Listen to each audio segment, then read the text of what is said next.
2020년을 시작하면서 우리 가운데 이 아브라함의 복이 주어지게 되기를 원합니다. 아브라함의 복. 다시 좀 12장으로 넘어가서 12장부터 복습을 좀 해야 될 것 같아요.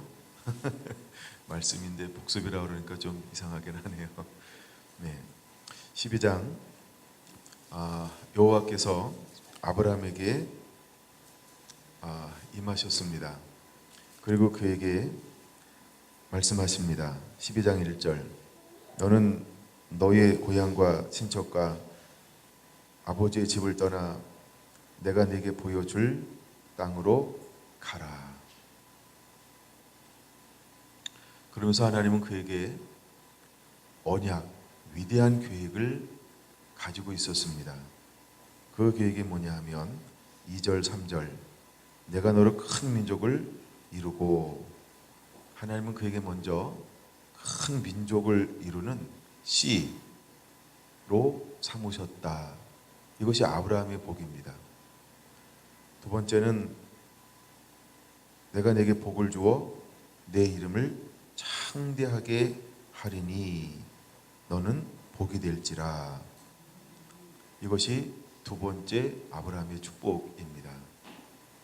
하나님이 그에게 복을 주어서 그 이름을 창대하게 하겠다. 어마어마한 하나님의 놀라운 계획을 주었어요. 그 이름을 창대하게 하리라. 세 번째 축복이 뭐냐 하면 3절. 너를 축복하는 자에게 내가 복을 내리고 너를 저주하는 자에게는 내가 저주하리니. 하나님이 아브라함에게 세 번째 이 축복을 주고 있습니다. 그래서 땅의 모든 족속이 너로 말미암아 복을 얻을 것이라. 이게 아브라함에게 준 놀라운 축복입니다.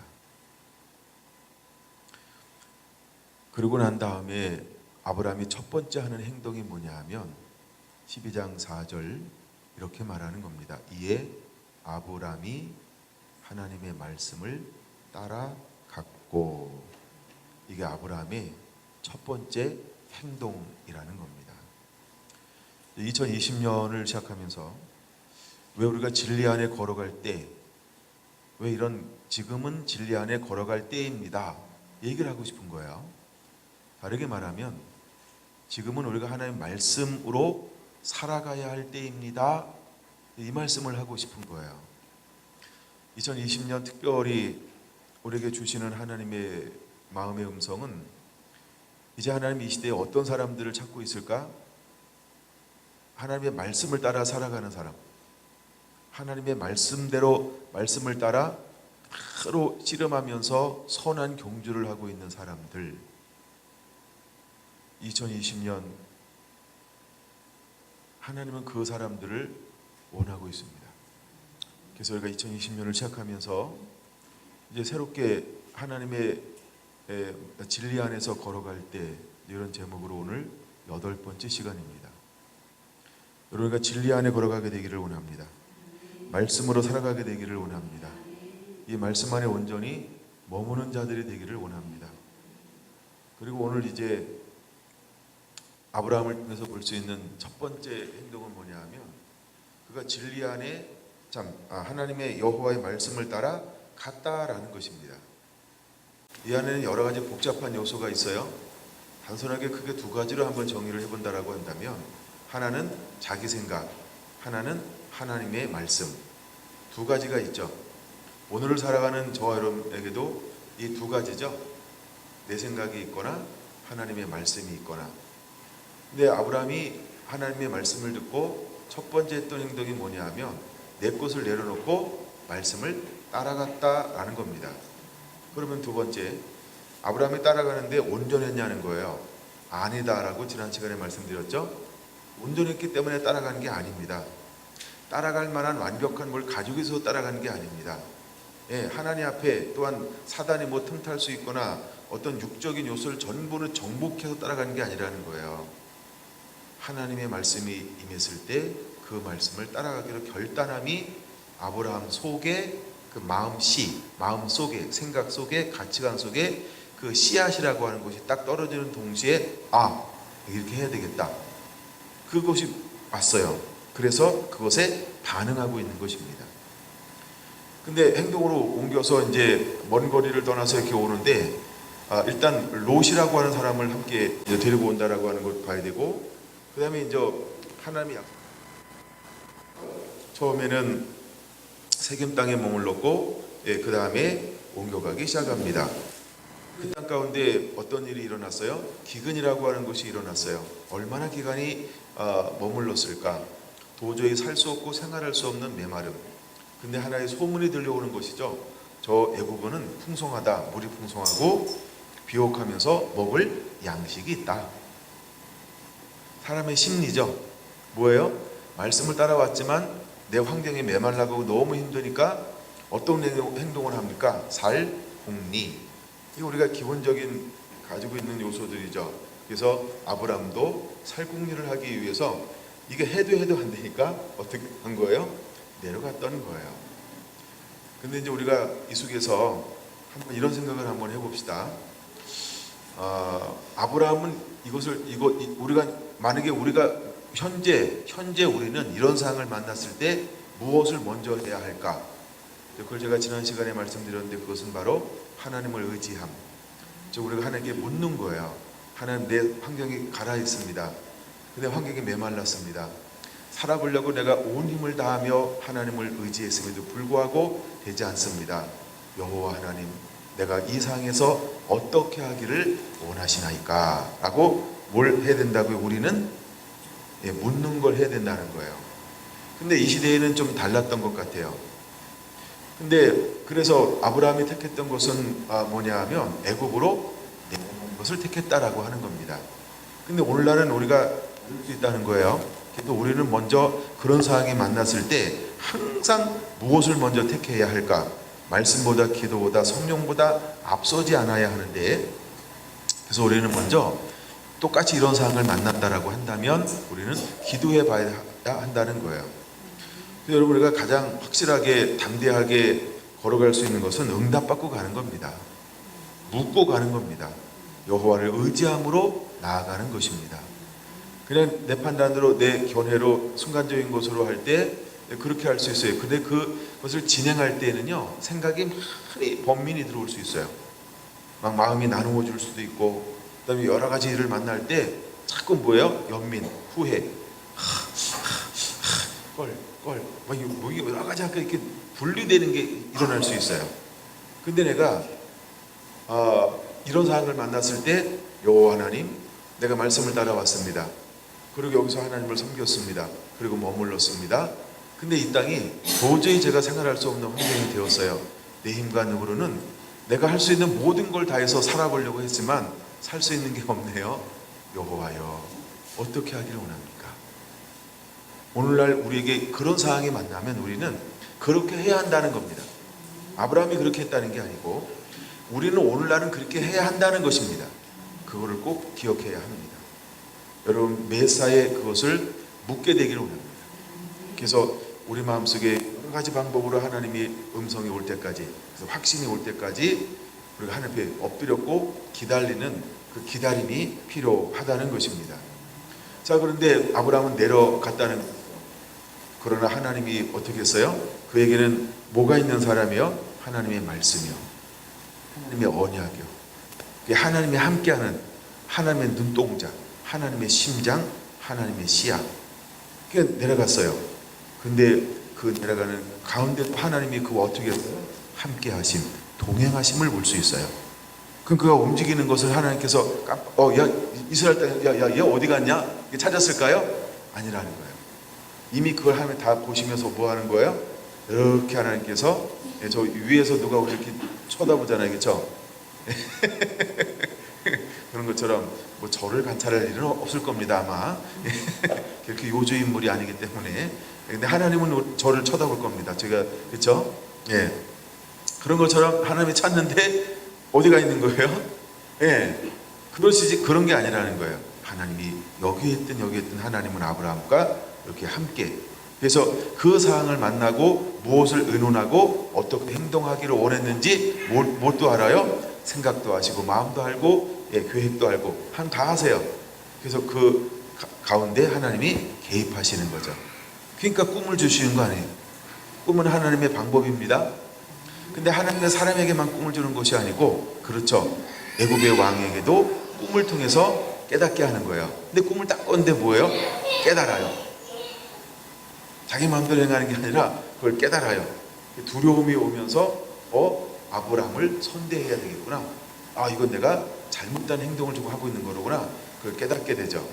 그러고 난 다음에 그를 돌려 보내게 되어지는 것입니다. 근데 잘 보세요. 돌려보냈는데 기근이 끝났다는 소식을 듣고 올라갔을까요?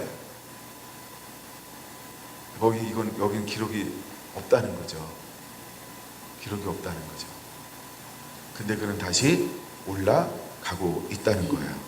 그게 다시 이제 올라왔어요. 13장 1절 보세요. 13장 1절. 롯과 함께 네겝으로 올라가니, 다시 그 내려왔던 그 땅을요, 다시 이제 그 땅을 다시 올라가고 있는 장면이 기록되어져 있다는 거예요.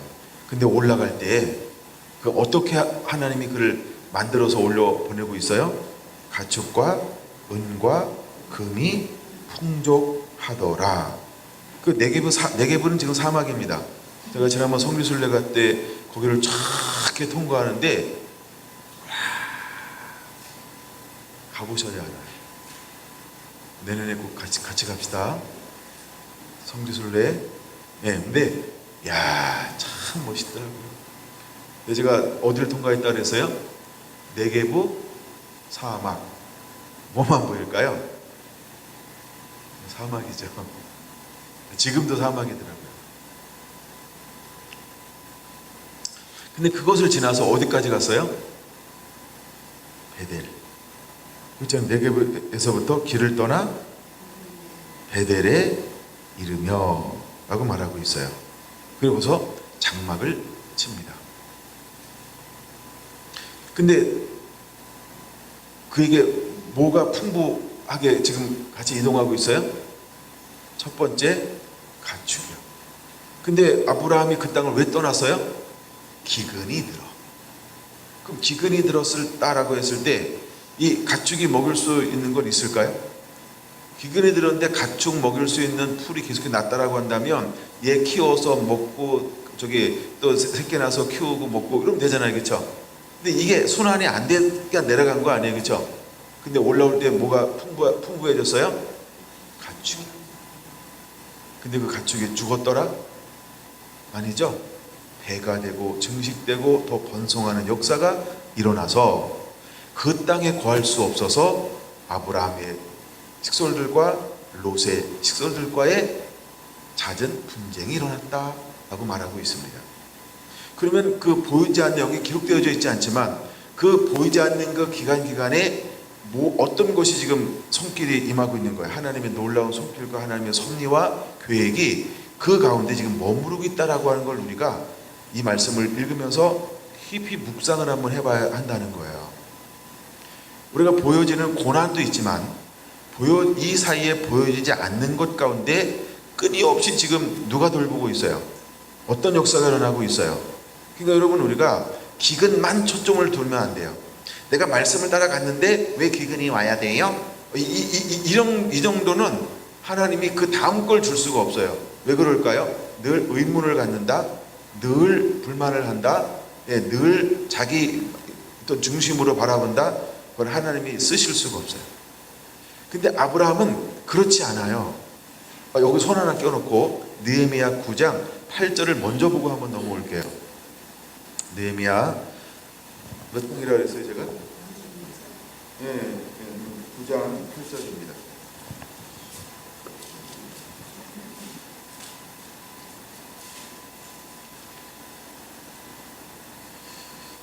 느헤미야 몇 장? 9장 8절 7절부터 봐야 되겠네. 7절 8절 시작. 주는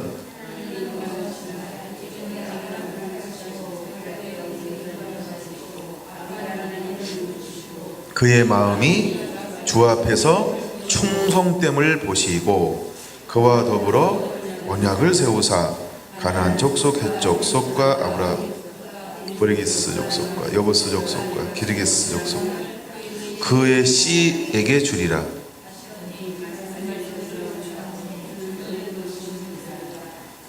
자, 7절 주는 하나님 여호와시라.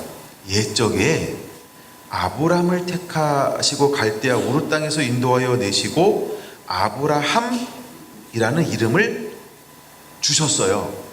근데 아브람을 택하시고 아브라함 이름을 주셨는데 열국의 아버지로 그를 삼기를 원할 때 하나님이 그에게 뭘 보셨을까요?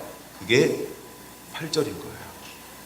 그의 마음이 주 앞에서 충성됨을 보시고 그와 더불어 언약을 세우사 가나안 7족속에 사는 그 땅을 그의 씨에게 주리라 하시더니 그 말씀대로 이루셨다. 여호와 하나님은 의로우시도다. 이렇게 말씀하고 있는 거예요. 그 마음이 어떤 마음이 있어요? 그 마음이 어떤 마음이에요? 아브라함의 마음이 어떤 마음이에요? 하나님이 아브라함에게 뭘 봤어요? 아브라함에게 어떤 마음이 있는지 그걸 알아야 돼요. 그를 하나님께서 이미 불렀다. 12장 1절. 근데 하나님께서 그 수많은 사람들 가운데 뭘 본 거예요? 그쵸? 남다른 마음이 있는데 충성 때문에. 충성됨을 보신 거예요. 그러니까 이 땅에 말씀을 따라왔는데 무엇이 왔어요? 이제 12장에 기근이 왔다. 그리고 내려갔다가 올라왔을 때 그거 하나님께서 풍부하게 만드는데 뭘 가지고 올라오게 만들어요? 가축과. 은금은 뭐 특별히 기근이든 기근이 안 오든 은금은 그런 걸로 증식된 건 아니잖아요. 근데 가축이라고 하는 것은 가축이 풍부했는데 지금 그 땅이 무슨 땅이었어요? 내려가기 전에는 기근의 땅. 근데 올라올 때 가축과 풍부하게 만들었어요. 그거 하나님께서 보세요. 그것이 굶어 죽었다 그랬어요. 더 때를 이루고 때를 이루고 때를 이루어서 감당할 수 없게 되었다라고 말씀하고 있어요. 뒤쪽이죠, 후자. 그러면 하나님 지금 배후에서 어떻게 역사하고 있나 보세요. 엘 샤다이 하나님, 내게 능치 못하는 일이 있겠느냐?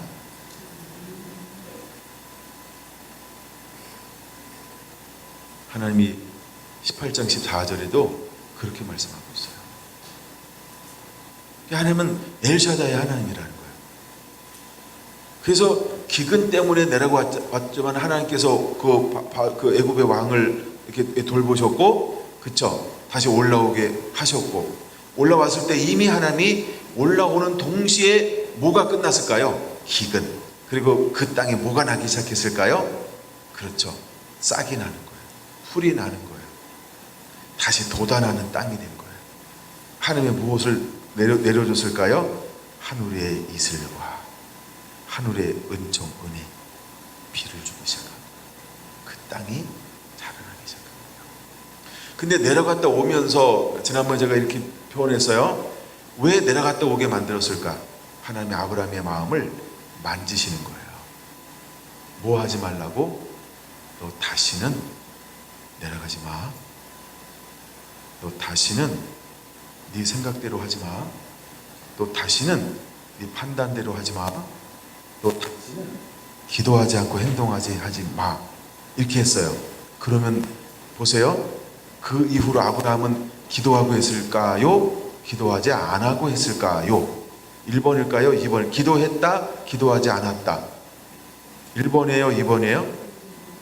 그는 기도하지 않고 여전히 행동합니다. 여러분의 삶도 1번이길 원하는 거죠? 예, 근데 그게 잘 안 되는 거죠? 그 아브라함의 후손이라 그래요. 너무 좋아요. 근데 그 이후로도 계속해서 결정적일 때마다, 이건 이제 성경에 기록된 거니까 어떻게 답을 바꿀 수가 없어요. 이건 봐줄 수가 없어요. 그대로 있는 팩트가, 이거 정확한 사실들이 있어서 예, 그때마다 아브라함은 몇 번이나 더 이렇게 하나님께 온전히 의지하지 못합니다. 근데 하여간 그 통과하고 그러니까 그런 시즌들을 막 아브라함이 보내요. 그러면 다시 넘어와서 그래서 이제 17절 보세요. 17장 하나님께서 아브라함에게 뭘 요구하는가? 99세가 되었어요. 75세에 부름받았어요. 자, 이제 24년이라고 하는 시간들이 흘렀어요. 아브라함에게 또다시 어떻게 했어요? 이 표현을 이렇게 번역해서 나타나사. 자, 보세요. 이제 제가 안 보인다 그러면 어떻게 안 보이게 할까? 이거 저 안 보이나요? 이상하긴 하다, 그쵸? 안 보인다 그러세요. 보이나요? 안 보이는데 아브라함아 이렇게 말씀만 하셨어요. 근데 그렇게 하지 않고 이번에 어떻게 했다고요? 짠! 나타나사. 이게 뭐예요? 현현하사. 그러면 아브라함과 지금 하나님이 뭐 하고 있는 거? 얼굴과 얼굴을 대면하는 거예요. 이거 설명하려고요. 그러니까 지금 얼굴과 얼굴을 마주보는 거예요. 그냥 저기서 이렇게 음성만 들려서 이렇게 하는 거하고 하나님 오셔가지고 얼굴을 대면하는 거하고는 굉장히 달라요. 안 그런가요? 보세요. 김은혜 목사님, 저랑 전화 통화하는 게 편할까요? 얼굴 대면하고 하는 게 편할까요? 둘 다죠? 그 선택하려고 그랬어요? 내가 이거 얼른 선택하기 전에 얘기했어요. 자, 근데 보통 이제 우리가 전화로 하는 게 좀 편할 수 있어요, 그렇죠? 근데 어떤 건 전화로 해야 될 게 있고 어떤 건 만나야 얘기하는 게 좋을 때가 있고 막 그래요, 그렇죠? 근데 이번에는 하나님이 아브라함아 이렇게만 하지 않고 뭐 했다고요?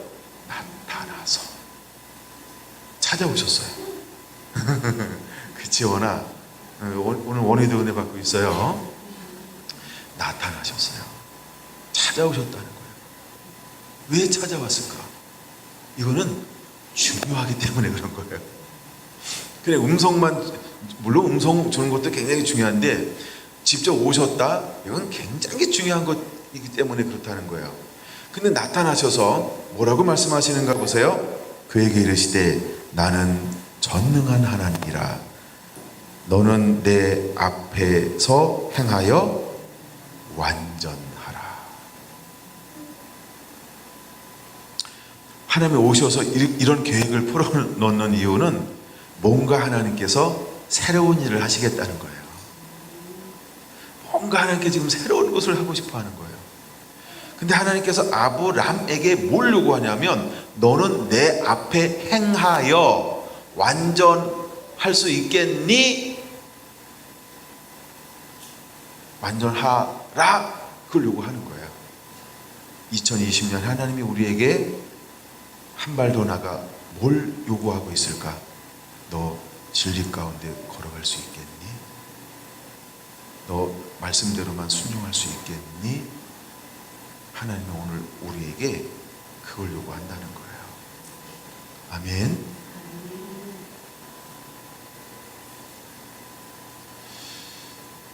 우리가 뭐 여러 가지를 품는 것도 굉장히 중요합니다. 근데 그 품고 가는 게 품는 게 중요한 게 아니고요. 뭐 우리가 예를 들어 부흥을 품었다, 뭐 구제를 품었다, 아니면 선교를 품었다, 아니면 어떤 프로그램, 어떤 뭐 이렇게 다음 세대, 아니면 뭐 이렇게 목회자를 살리고, 아니면 뭐 뭘 하는 걸 품었다. 그것도 참 굉장히 좋은 거예요, 그렇죠?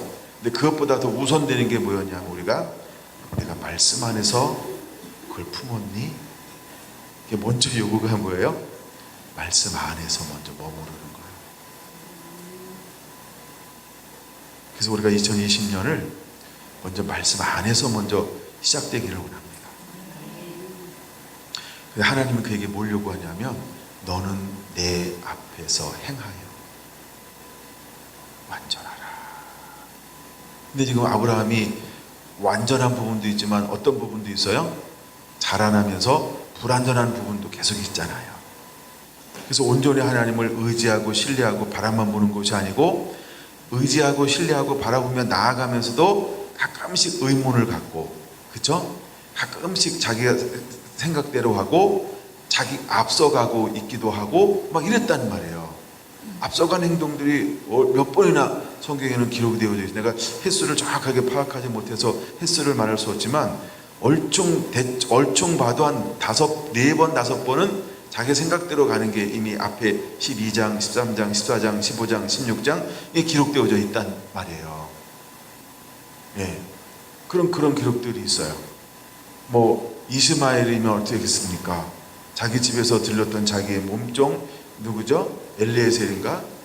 어떻습니까? 하는 거. 그 다음에 가끔 나와서 하늘을 쳐다보면서 하나님께서 그 바닷가의 모리아를 환상 가운데 부어주면서 이게 전부 의문을 품었을 때 하나님이 주시는 것들이었거든요. 흔들릴 때. 그 다음에 기근에 들어서 내려가는 것도 흔들리는 거였고. 근데 그럴 때마다 하나님은 어떻게 했어요? 오셔서 그때마다 하나님은 그에게 말씀하시고 또 말씀하시고 또 계획하시고 하나님의 그것을 보여주었어요. 근데 이제 어느 시점에 딱 되니까 아브라함과 상관하지 않고 하나님이 어떤 원하는 때가 오니까 어떻게 했어요? 짠! 나타나사 현현하신 거예요. 얼굴과 얼굴을 대면하여 보시면서 그에게 자기를 소개하고 있죠. 근데 그를 소개하는데 어떻게 소개하고, 나는 전능한 하나님이라. 이게 이제 언어로는 엘 샤다이, 나는 전능한 하나님이라. 자기를 소개하고 있는 거예요. 그러면서 그에게 뭘 요구하고 있어요? 너는 내 앞에 행하여 완전하라. 하나님이 그에게 뭘 요구하냐면 완전할 것을 요구하고 있어요. 아까 여러분들이 그 마지막 단어를 제가 다시 2번 강조 안 해서 기억하는지 모르겠어요. 느헤미야 9장 8절 마지막 단어가 뭔지 아세요? 네, 의로우시니라. 의로우시니라 이렇게 말하고 있어요. 여러분과 하나님이 어떤 새로운 것을 담아내기 위해서 모든 사람에게 요구하는 게 하나가 있어요. 그게 뭘까요? 내 그릇의 의로. 이미 여러분들도 다 알고 있는 거죠? 제가 워낙 그런 부분들을 많이 다루기 때문에 오늘 우리 성원사님 기도하면서 우리 교회는 신부의 부르심이 있는 교회입니다. 근데 이 기도를 착 하는데 제가 약간 소름이 좀 돋다가 다시 들어갔어요. 네, 그게 이 얘기거든요. 내 앞에서 행하여 완전하라. 이게요. 그래서 주님이 이 땅에 오실 때 그 시대에 필요했던 사람의 공통점이 뭐라고 그랬어요? 차가랴도 엘리사벳도 의로운 사람, 시몬도 안나도 의로운 사람, 요셉도 마리아도 의로운 사람. 할렐루야. 내 앞에서 행하여 의로하라. 왜 그에게 의를 요구할까요? 새로운 걸 담아낼 거니까. 이제 새로운 일을 행할 거니까 너는 내 앞에 행하여가 뭐예요? 내 삶이, 내 마음이, 내 중심이 내 앞에 의롭기를 원한다. 그럼 의로워지는 방법이 뭐예요? 진리 안에 살아가는 거예요. 그래서 사가랴도 엘리사벳도 진리대로 살죠. 그게 누가복음 1장 5절 6절이라는 거예요. 진리 안에 사는 거예요.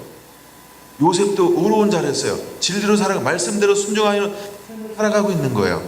그 다음에 또 누구죠? 네, 마리아도 또 시몬도 그는 의롭고 경건하여 이렇게 말하잖아요. 그 다음에 안나도 전부 기준이 뭐였어요? 의롭다는 거예요. 근데 오늘 아브라함에게 하나님께서 뭘 요구하고 있어요? 나는 전능한 하나님이라. 너는 내 앞에 행하여 완전하라. 뭘 요구한다고요? 의를 요구하고 있다는 거예요. 우리가 생각하는 의가 아니고 하나님이 우리에게 원하는 의가 있어요. 우리는 의 그러면 완벽한 퍼펙트한 100점 만점에 100점 이런 걸 자꾸 생각해요. 그거 아닙니다. 우리가 생각하는 점수의 기준, 판단의 기준이 아니고요. 우리가 생각하는 잣대 이런 기준이 아니고요. 하나님의 생각하는 수준의 너 의로워야 된다. 이걸 요구하는 거예요. 아멘. 아멘. 아멘. 그래서 이게 좀 약간 모르는 사람은 오해가 될 수 있지만 하나님이 원하는 의의 기준은 일정 기준 이상에서 서로 다를 수 있다. 그걸 깨달아야 돼요. 하나님이 가난한 자에게 원하는 의의 기준이 일정 수준 이상에서 그 높이가 달라요. 이게 제가 어디서 가져온 거냐면 맡은 자에게 구할 것은 충성이라고 할 때 하나님이 원하는 그 기준이 그러니까 예를 들어 성경에 나오는 모든 인물들의 의의 기준이 일정 수준 이상에서 다 같을까요? 다 100점이면 다 통과될까요? 그런 기준이 아니라 인위적인 그런 기준이 아니라는 얘기를 하고 싶은 거예요. 약간 그건 좀 나중에 좀 뭐 설명이 되는 부분이지만 넘어갑시다. 그래서 여러분들이 하나님 앞에 어떤 싸움을 싸워야 될까? 그쵸? 내가 말씀대로 살고 있는 그 씨름을 끊임없이 해야 된다는 거예요. 오늘도 순종하고 내일도 순종하고 모레도 순종하고 일주일 내내 순종하고 와서 우리가 기도할 때 하나님 일주일 동안 말씀대로 행하며 살 수 있는 은혜를 부어주신 하나님을 찬양합니다. 난 이것이 여러분의 기도가 되기 원합니다. 그 어떤 분들의 기도처럼 하나님 일주일 동안 제 가운데 살다가 왔사오니 우리 죄를 용서하여 주옵소서. 그 기도보다 낫지. 난 그렇게 기도하시는 분들 보면 도대체 저분이 물론 우리가 죄인인 걸 내가 인정해요. 아니 죄인인 건 알지만 죄인이 예수님 믿었으면 죄 가운데 사는 거예요? 의로 사는 거예요? 이제 말씀대로 살아야 되는 거예요. 이해 못합니까? 아니 어떻게 맨날 그 새신자도 아닌데 어떻게 회심하는 기도를 그렇게 올려요? 물론 죄가 없다는 얘기가 아닙니다. 하나님이 뭘 요구합니까? 이제 아브라함에게 나는 전능한 하나님이라. 너는 내 앞에 행하여 완전하라. 그럼 여러분 이제 우리의 기준이 바뀌어야 된다는 거예요. 우리의 바라봄이, 우리의 추구가, 우리의 삶이 바뀌어야 된다는 거예요. 그러면서 이제 하시는 말씀이 하나님 뭘 요구할까? 하나님 그 다음에 뭘 요구해요? 2절 보세요. 내가 내 언약을 나와 너 사이에 두어 너를 크게 번성하게 하리라 하시니. 하나님께서 이제 뭘 세우고 싶어 하신다는 거예요? 언약을. 아까 이제 축복 하나 둘 셋 아브라함의 복이라고 그랬죠? 하나님의 이 복을 이제 시행하고 싶다는 거예요. 내가 너를 복의 근원으로 만들겠다. 내 씨로 말미암아 하나님의 이 복을 이제는 하나님이 행하고 싶다 하는 거예요. 그게 큰 언약입니다. 근데 그 언약을 행하기 위해서 아브라함이 준비해야 할 것이 있는데 그것이 뭐냐 하면 딱 하나라는 것이죠. 너는 내 앞에서 행하여 완전하라. 그가 완전할 것을 요구하는데 하나님이 그에게 그 실제적으로 어떤 우리 삶 가운데서 행해야 될 것을 많이 말씀하지 않아요. 아주 심플하다, 간단하다는 거예요. 그게 뭘까요? 9절부터 27절까지라고 볼 수도 있죠. 그걸 요구하고 있습니다. 그게 뭘까요? 너는 할례를 행하라. 할례를 행하라. 이것이 너와 나 사이에 뭐가 된다? 언약의 징표가 될 것이다 라고 말하고 있어요. 그래서 할례에 대해서 쭉 말씀하신 거예요. 그래서 나중에 신약에 와서도 뭐가 그렇게 중요해서요? 논쟁이 됐어요. 사도행전, 작년에 사도행전 쭉 나눴잖아요. 이번에 간증을 나누는데 사도행전 이야기를 거의 안 하셔서 제목만 되신 분 빼고는 거의 안 하셔서 사도행전에 별로 은혜를 못 받았구나 그렇게 생각하고 있는데 그건 아니라고 봐야 되는데, 왜냐하면 물론 작년에 최고 히트 친 설교가 에스라인 건 맞아요. 굉장히 너무너무 좋았어요. 제가 그걸 지금 뭘 준비하고 있는 것도 있고, 그 다음에 사도행전 보면서 제가 천재 소진서와 함께 그걸 막 전체를 봤잖아요. 저도 굉장히 전체도 굉장히 은혜로운 그 시즌이었어요. 그 시간이 사도행전을 통해서 이 전체를 또 볼 수 있는 하나님께서 안목을 또 넓혀주고 있네. 어떤 그런 너무너무 생생한 것들을 이렇게 볼 수 있었는데, 그 중에 이제 이방인에게 복음을 증거했어요. 그럼 그들이 뭘 집요하게 요구했습니까? 할례 받았니? 안 받았니? 이걸 집요하게 요구합니다. 그 이유가 뭘까요? 이것 때문에 그런 거예요. 17장에 나오는 이것 때문에 그런 거예요. 자 보세요. 이걸 이제 11장에서는 세 번째 하나님의 음성이에요.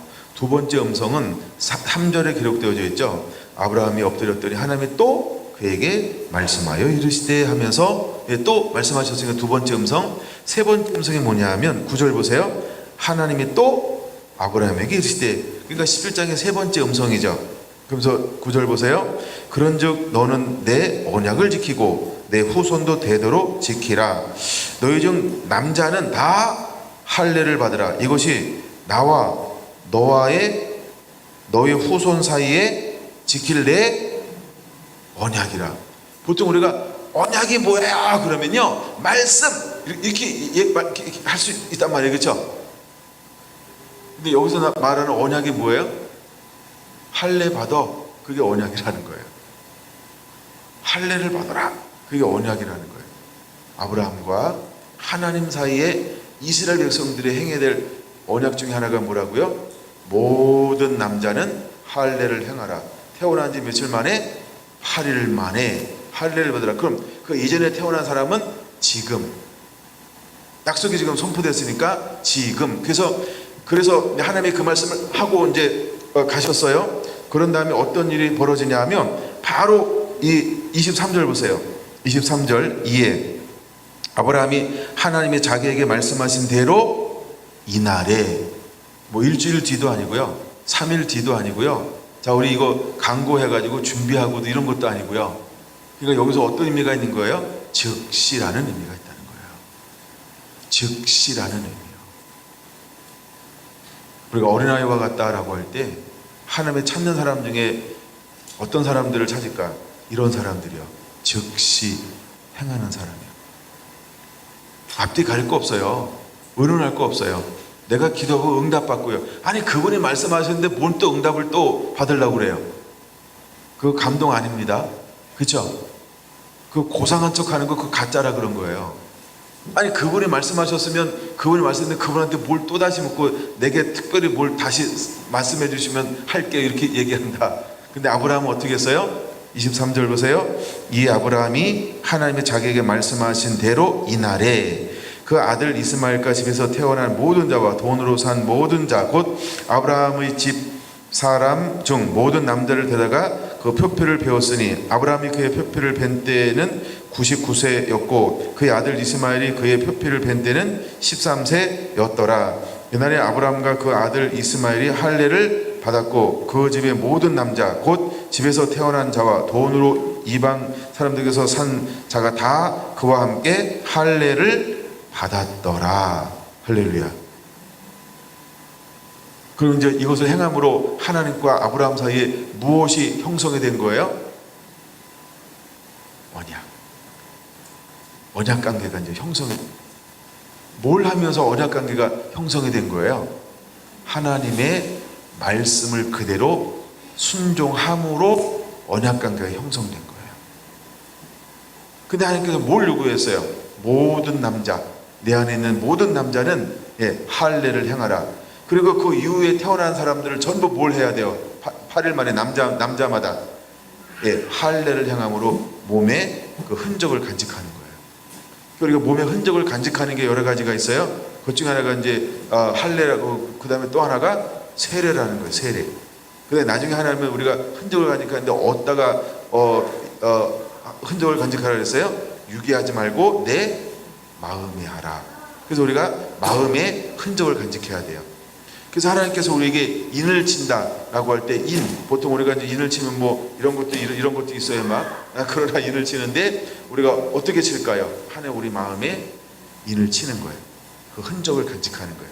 하나님의 마음을 붓거나 하나님의 사랑을 붓거나 하나님의 말씀을 붓거나 하나님의 영이 함께 하거나. 그래서 우리의 삶에 하나님께서 이제는 하나님 몸에도 행하지만 어디에도 행한다? 이제 우리의 마음에. 그래서 우리의 몸을 하나님의 성전 삼아 하나님의 거룩한 성전이 되어서 우리 몸을 깨끗하게 하라. 나는 전능한 하나님이라 너는 내 앞에 행하여 완전하라.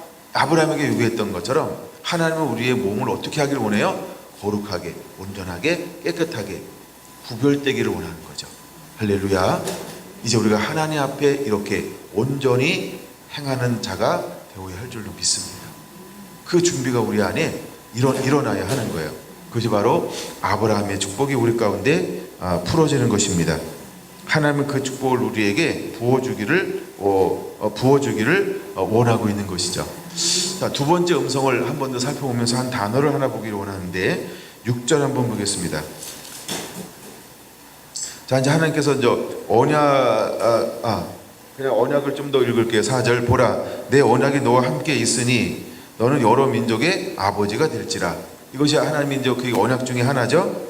이제 후로는 내 이름을 아브람이라 하지 아니하고 아브라함이라 하리니 하면서 그에게 이제 이름의 변화가 옵니다. 근데 이름의 변화가 오는데 이삭이 태어나니까 이름이 변화됐어요. 이삭이 태어나기 전에 하나님이 이름을 바꿔 주었어요. 믿음은 뭐라고요? 바란 것들의 실상이요. 그러니까 어떤 건 하나님께서 그 이후에 행하시는 것도 있지만, 그러나 하나님은 어떤 것은 아무것도 없는데 먼저 하나님 뭘 보여줘요. 꿈이나 환상이나 말씀이나 계시나 여러 가지 현상들을 먼저 줘요. 그리고 그것을 뭐하게 해요? 바라보게 만들어요. 아니면 너는 그럼에도 이루어지기를 내게 기도해야 할지니라 라고 말하면서 하나님께서 그것을 소망하면서 이루어 달라고 하는 비전과 꿈을 갖고 하나님이 기뻐하시는 소원대로 행하기를 하나님이 요구하실 때가 있어요. 근데 마찬가지로 아브라함에게도 하나님이 이미 그 이스마엘이 아닌 그 몸에서 난 사라의 몸에서 난 아들을 주기 전에 그가 나타나셔서 뭐라고 말씀하시는 거예요? 나는 전능한 하나님이라. 우리가 보통 이제 엘샤다이 하나님이라고 할 때 엘샤다이 하나님이 뭐냐면 모든 것에 충분한 하나님, 모든 것을 충족시키시는 하나님, 이런 의미도 있고요. 그다음에 원래 이제 이 엘 샤다이라고 하는 게 뭐냐면 힘, 능력, 이런 의미도 있어요. 그래서 모든 것에 간대하고 풍성한 능력을 소유하신 분. 뭐 여러 가지 의미도 있는데 그 중에 하나만 더 소개한다면, 자연의 생식력을 대표하는 이 젖가슴이 많이 가진 어떤 이런 우상을 부를 때 불렀던 유사한 이름이 뭐냐면 이 샤다임, 이런 이름이 있어요. 우리가 우상을 보면은 왜 가슴이 많이 달리 이런 우상들을 이렇게 만든 거 형상을 어디 찾아볼 수 있죠. 그걸 우리가 세상에서는 것을 샤다임이라고 불러요. 샤다임. 근데 하나님 흉내내는 거죠. 근데 하나님은 뭐예요? 풍성하신 그런 하나님이 원래 하나님이 샤다이 하나님, 엘 빼면 샤다이잖아요. 근데 그런 세상의 우상은 그것을 쉐다임이라고 하는 우상이 있다는 거예요. 근데 그것은 풍성한 어떤 생식력을 가지고 있는, 원래 바로의 대표적인 신이 뭐죠? 그 신이 그런 다신, 그들이 섬기는 신이 다신을 상징하는 그런 신들이에요. 근데 하나님은 어떤 하나님? 이제는 이렇게 풍성하게 하시는 하나님, 넉넉하게 하시는 하나님, 모든 것에 능함이 없는, 모든 것에 능한 하나님, 모든 것을 충족시키시는 하나님, 이것이 바로 엘 샤다이 하나님. 그래서 때로는 힘이나 권력, 여러 가지가 이런 이름인데, 이런 하나님이라는 거예요. 근데 이 하나님을 보여줄 수 있는 것이 18장 14절 보세요. 18장 14절에 뭐라고 하고 있어요? 여호와께서 능하지 못한 일이 있겠느냐 할 때, 여기서 여호와께 능하지 못한 일이 있겠느냐 할 때 어떤 하나님? 엘 샤다이 하나님. 그러니까 능치 못한 일이 없는 하나님. 우리가 보통 이제 빌립보서 4장이죠. 내게 능력 주신 자 안에서 내가 모든 것을 할 수 있다 할 때 엘 샤다이의 하나님. 할렐루야.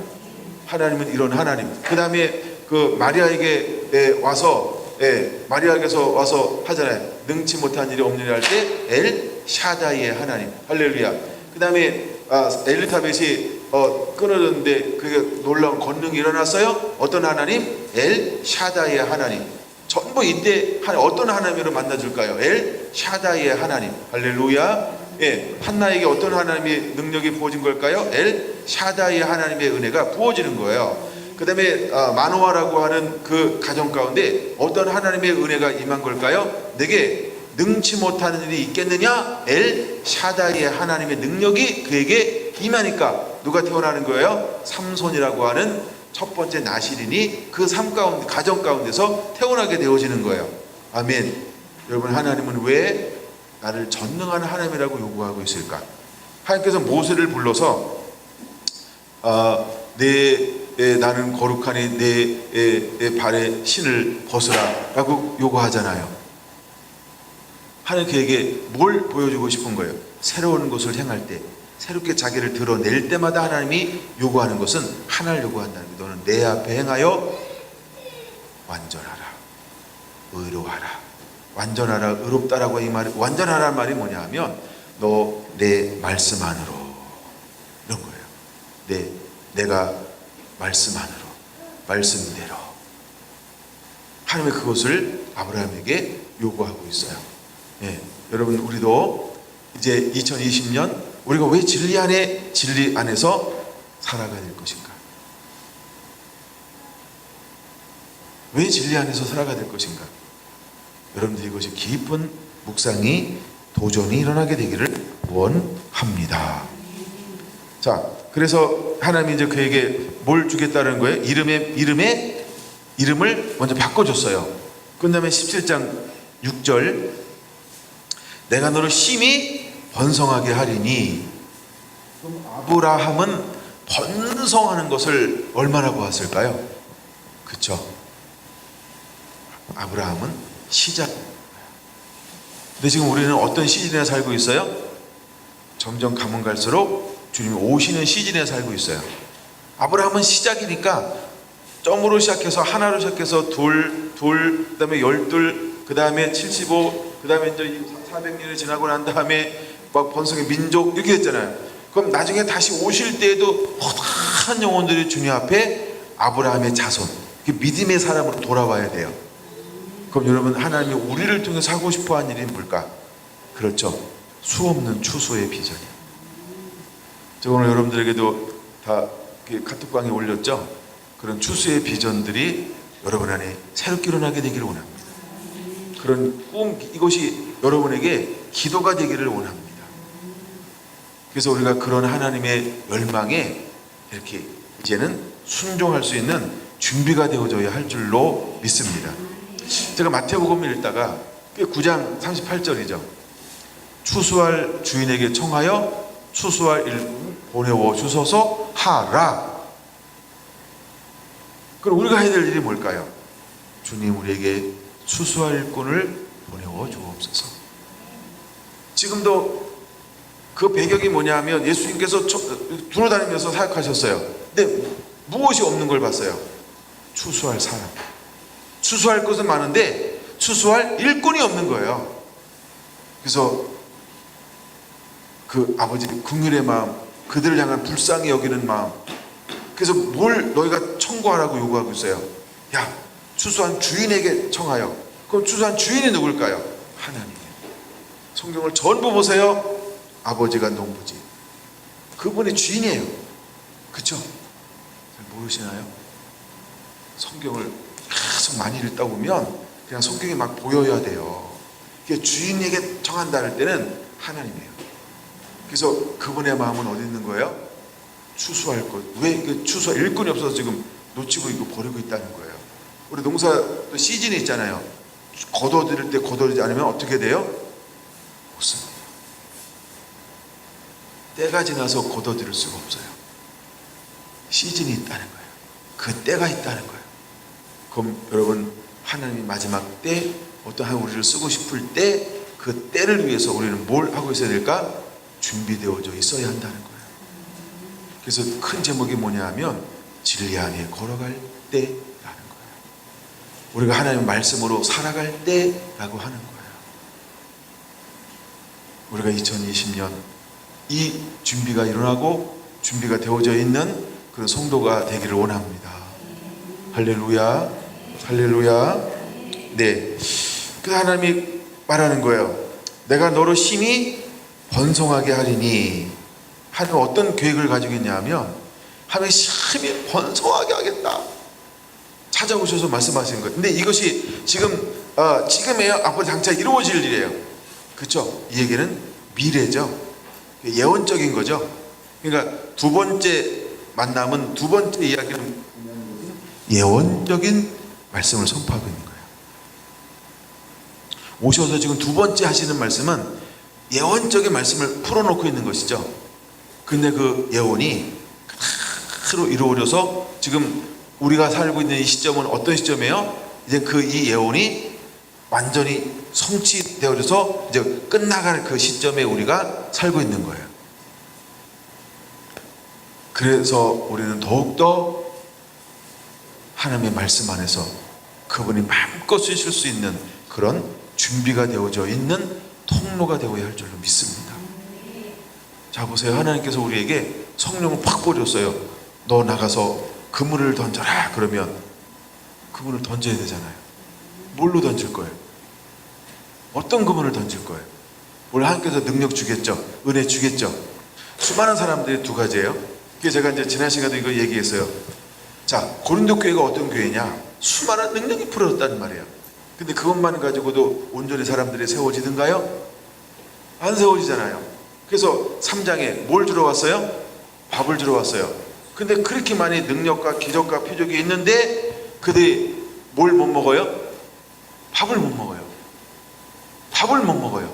무엇은 그렇게 풍성한데 하나님의 능력, 은사, 표적, 현상, 뭐 어마어마한 그 은혜들이 막 임했단 말이에요. 그것만 가지고는 그물을 던졌다.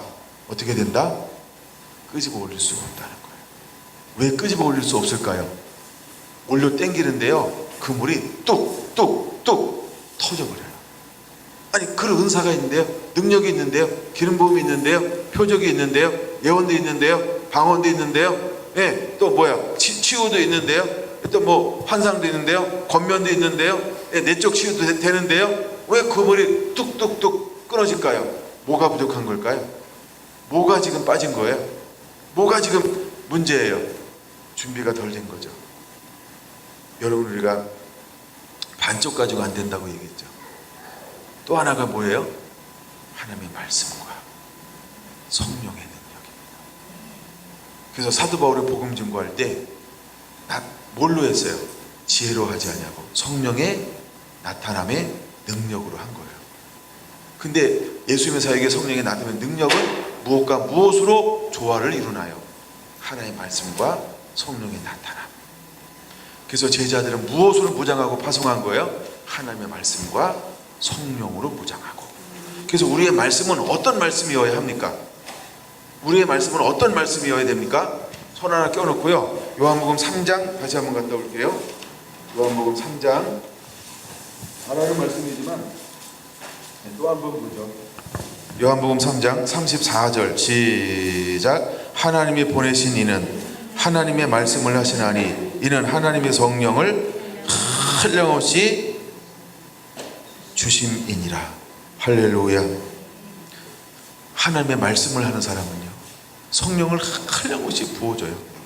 그러니까 말씀이 말씀되게 하기 위해서 뭐가 나타나는 거예요? 성령의 여러 가지 은사와 은혜들이 풀어지는 거예요. 그래서 제가 마가복음을 다룰 때 초점이 어디 있었어요? 현상이 아니었죠.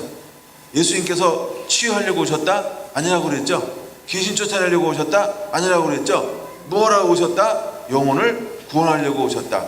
그래서 예수님의 사역은 초점이 어디 있었다? 말씀에 있었다. 어떤 말씀? 하나님의 말씀. 여러분, 우리가 이 초점을 명확하게 해야 합니다.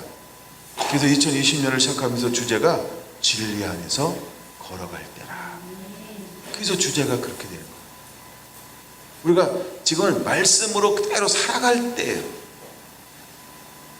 그 다음에 35절 이렇게 말합니다. 아버지께서 아들을 사랑하사 만물을 다 그의 손에 주셨으니 아들을 믿는 자에게는 영생이 있고 아들에게 순종하지 아니하는 자는 영생을 이루지 못하고 도리어 하나님의 진노가 그 위에 머물러 있느니라. 할렐루야. 여러분께서 우리가 한량없는 성령을 부어주셨던 예수님은 결국 무엇을 가지고 사역하셨어요? 예수님이 잘 보세요. 예수님의 사역 속에서 표적 봤어요. 이적 봤어요. 떡을 먹고 배불렀어요. 병이 낫고 치료받았어요. 귀신 나갔어요. 그들이 예수님께서 진리의 말씀을 풀어놓았어요. 근데 그들이 어떻게 했어요? 대부분의 사람들 다시는 예수와 함께 다니지 아니하더라. 그게 요한복음 6장이에요. 그게 뭐 가지고 안 된다? 그것만 가지고 안 된다는 거예요. 그럼 우리가 이 시대에 뭐로 겸비하고 준비되어져 있어야 될까요? 그렇죠? 하나님의 말씀이에요. 그래서 우리가 말씀으로 은혜 받고 말씀으로 살아내고 말씀으로 무장하고 있어야 돼요. 아멘. 그랬을 때 하나님이 그에게 성령을 부어주면 그 성령이 뭘 할까요? 요한복음 14장, 15장, 16장, 짧게는 14장, 16장에 말씀하고 있는 것처럼 성령이 말씀을 가서 증거하게 하는 거예요. 근데 그 말씀이 효과적으로 증거되고 닫혔던 마음, 사람들에게 이제 마음을 열기 위해서 뭐가 나타나는 거예요? 은사와 표적과 능력이 나타나는 거예요. 할렐루야.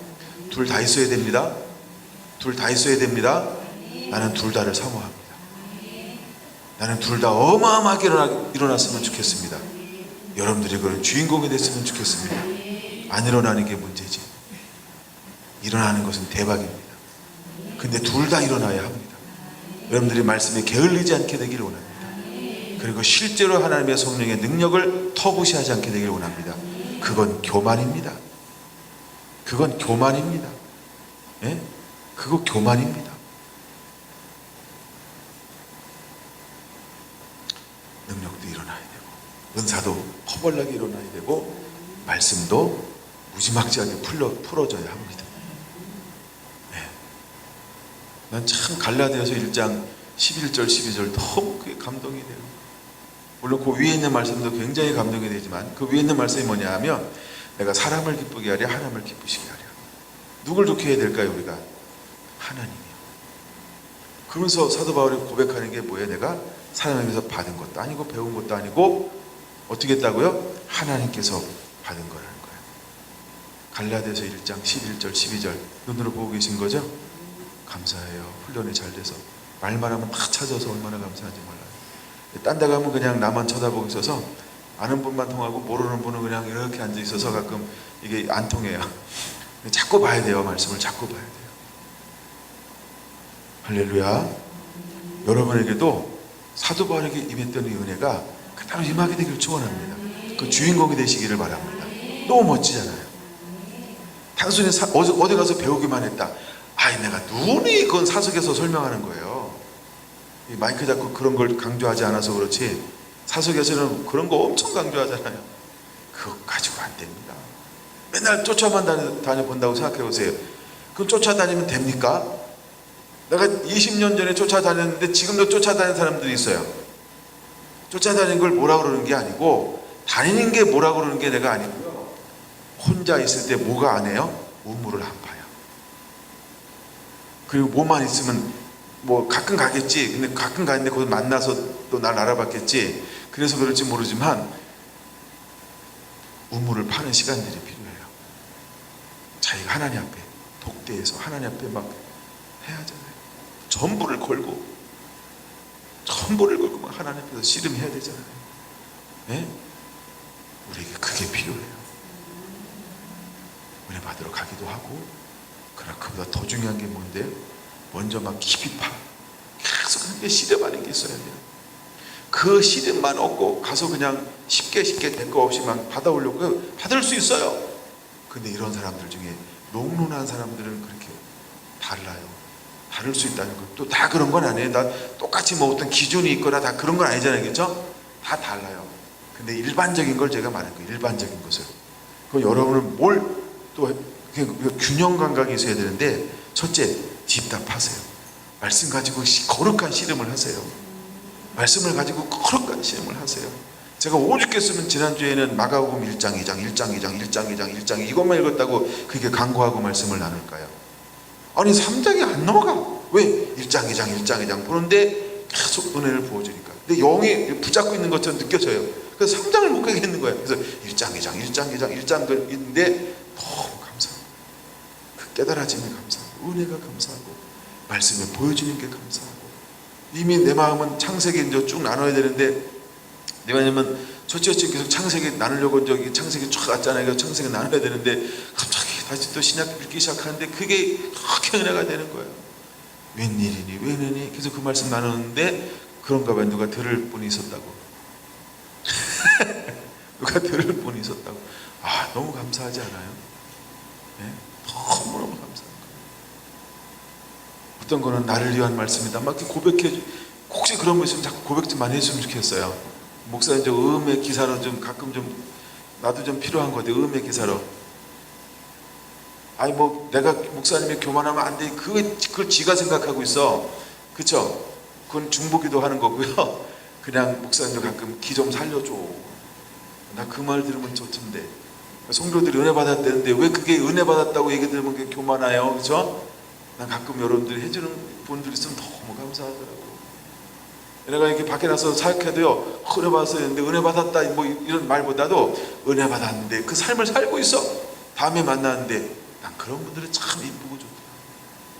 주님이 어떤 분을 기뻐할까요? 여러분 자녀 키워봤잖아요. 어떨 때 가장 기뻐요? 그쵸? 그대로 해줄 때. 아이고 근데 머리 다 컸는데 애가 엄마 말 들어주네. 그럼 예쁘죠? 그쵸? 상이 언제 이뻐요 가장?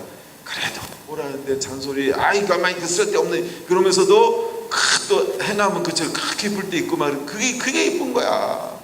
그대로 행할 때가 아닌가? 애들 조그마도 그렇죠? 전화 자주 하나요?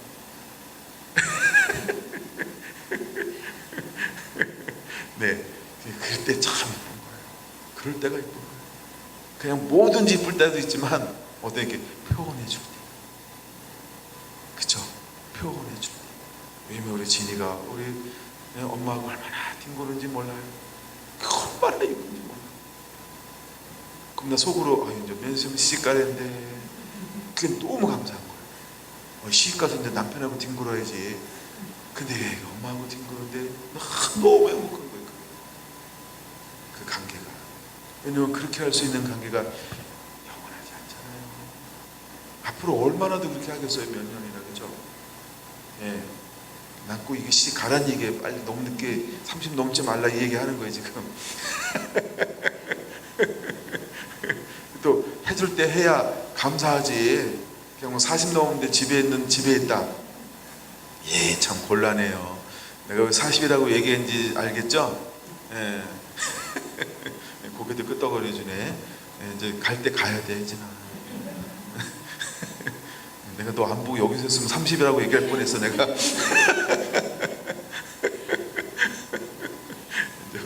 벌써 이제 30 됐어요. 우와. 31인데 굳이 또 여자 나이는 밝히면 안 돼. 이제 다 큰 숙녀라. 그게 기쁨이에요. 그대로 순종하는 거예요. 그리고 표현해 주는 거예요. 너무 멋지 않아요? 그 표현해 주는 거. 너무 감사해요. 그래서 약간 막아보고 있는데 은혜가 돼요. 근데 이제 제가 아브라함의 은혜가 정말 우리 가운데 이렇게 부러지게 되기 원합니다. 아브라함의 은혜가. 그래서 여러분 2020년에 여러분들이 이 아브라함의 복을 가지고 나가야 돼요. 한 대목 더 하고 맞춰야 되는데 한 대목 더 해야 되는데 더 할까요? 끝날까요? 더 할까요? 시간은 벌써 제가 늘 평상시 하는 시간이 다 돼가지고 제가 길게 하는 것 같아도 늘 거기서 하잖아요. 그렇죠? 그렇게 1시간 전후 뭐 어떤 때 그 편집한 거 보니까 찍어놓은 거 보니까 1시간 10분에서 20분 그 사이에 이렇게 늘 주로 하더라고요. 보니까 지금 시간 보니까 끝날 때 된 것 같은데 한 개 더 해야 돼요. 오늘 마치는데 그럼 간략하게 하고 다음에 다시 할게요.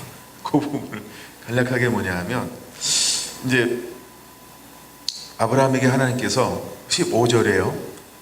이제 17절에서 네 번째 하나님께서 대화를 하십니다. 15절 보세요. 하나님이 창세기 17장 15절 하나님이 또 아브라함에게 이제는 이름이 뭐라고 불러요? 아브라함 이렇게 이제 이름이 바뀌었죠. 예, 물론 그 앞에부터 바뀌었어요. 이름이. 근데 아브라함에게 이르시되 내 아내 사레는 이름을 사레라 하지 말고 사라라 하라. 하나님이 아브람만 바꿔준 게 아니고 사레 또 사라로 바꿔주었다는 거예요. 정말 우리 성결한 교회 가운데 이런 이름의 변화가 일어나게 되기 원합니다. 이런 영적인 변화가 일어나게 되기 원합니다. 우리가 2019년까지는 아브람으로 하나님의 은혜 안에서 살았다고 한다면 이제 어느 영적인 시점, 그냥 그걸 이렇게 표현해 볼게요. 2020년은 아브람에서 아브라함, 할렐루야, 사레에서 사라로의 변화가 일어나는 시즌이기를 원합니다. 할렐루야. 그냥 그 전에는 부름받아서 은혜 안에 머무는 사람이었어요. 그렇죠? 예, 하나님과 교제하는 아브라함이었어요. 꿈이 있는 아브라함이었어요. 언약이 있는 아브라함이었어요. 약속이 있는 아브라함이었어요. 하나님의 은혜가 있고 축복이 있고 번성함이 있고 번영함이 있는 아브라함이었어요. 근데 그런 어느 날 그분이 찾아오더니 뭘 바꿔버려요? 정체성을 바꿔버리는 거예요. 아브라함으로. 근데 지금 자녀 있어요? 없어요? 아무것도 없는데 이미 그는 뭐예요? 열국의 아빠. 아무도 없는데 열국의 아버지야. 예. 그는 아무도 없는데 사레는 한 번도 출산의 경험이 없어요. 근데 그쵸? 아브라함은 이스마엘을 낳았으니까 건너뛴 거예요. 근데 사레는 한 번도 출산의 경험이 없어요.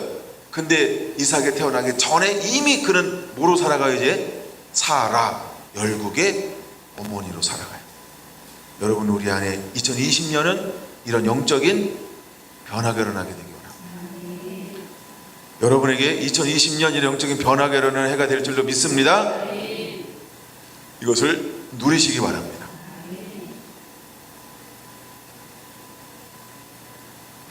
변화가 일어났어요.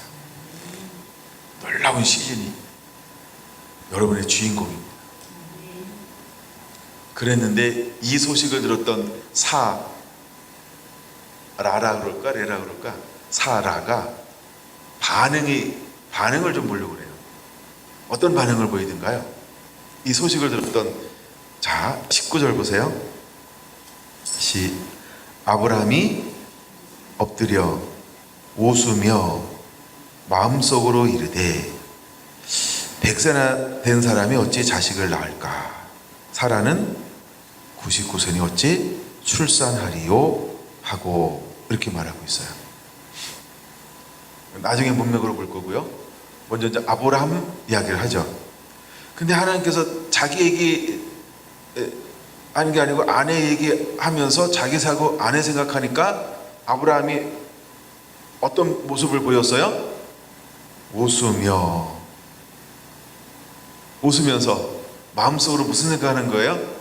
내 나이가 어때서 이렇게 하지 않고요. 내 나이가 99세인데 참, 내 나이가 100세나 됐는데 아내 나이가 90세인데 웃었다는 거예요. 거기까지. 그리고 나중에 궁금한 건 다음 시간에 또 할게요. 그 다음에 뒤로 넘어갈게요. 18장입니다. 이제 또 다시 이제 방문했어요. 방문. 새 천사라고도 말하고 천사 중에 한 분이 예수님의 현현하신 모습이다. 보통 이게 일반적인 견해라 그랬어요. 자, 10절 봅니다. 10절. 그가 이르시되 내년 이맘때에 내가 반드시 내게로 돌아오리니 내 아내 사라에게 아들이 있으리라 하시고, 예. 그랬더니 이제는 누가 웃어요? 12절. 사라가 속으로 웃고 이르되 내가 노쇠하였고 내 주인도 늙었으니 내게 무슨 즐거움이 있으리. 그래서 남자들은 나이를 밝혀도 괜찮고요, 여자들은 나이를 밝히면 안 되나 봐요.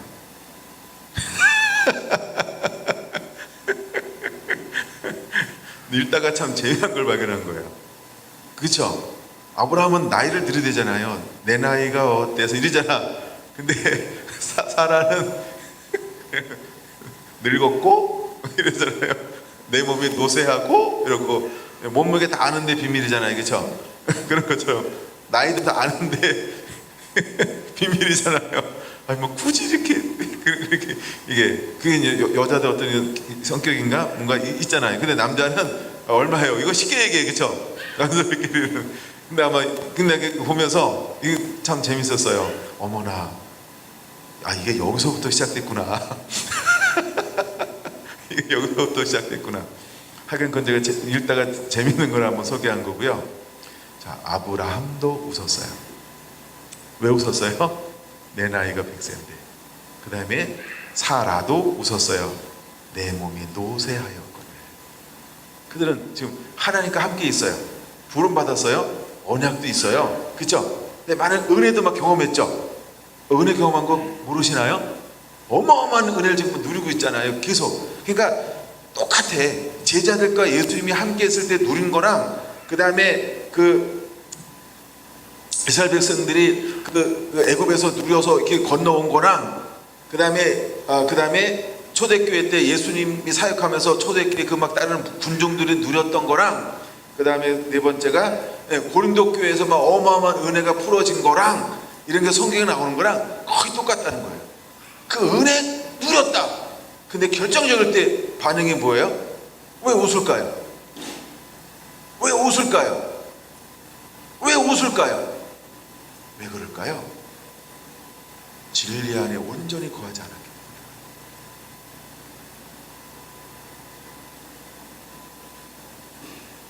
제자들이 왜 두려워 떨까요?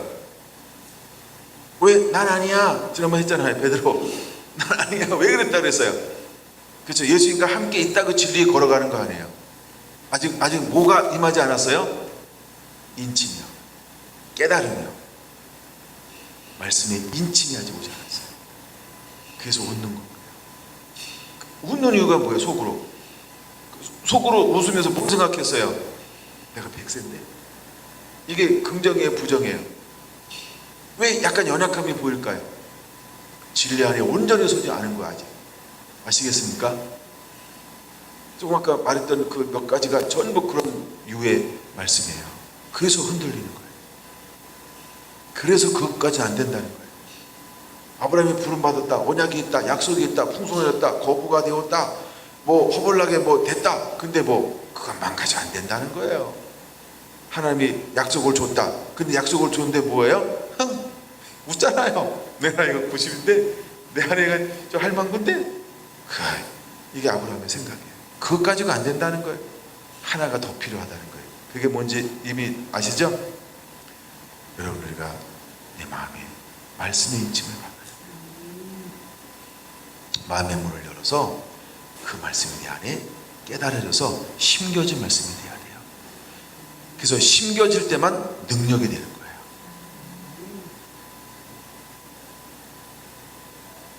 우리 안에 이런 은혜가 임하게 되기를 원합니다.